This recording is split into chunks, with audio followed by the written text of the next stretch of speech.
میں تبدیلی نہیں کر سکتے۔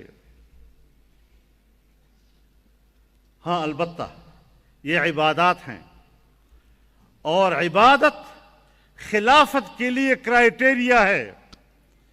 اگر آپ اللہ کے بندے نہیں ہیں، اگر بندگی میں قصور ہے، تو پھر آپ کو امور مملکت میں اللہ کا نائب بننے کا کوئی حق حاصل نہیں ہے۔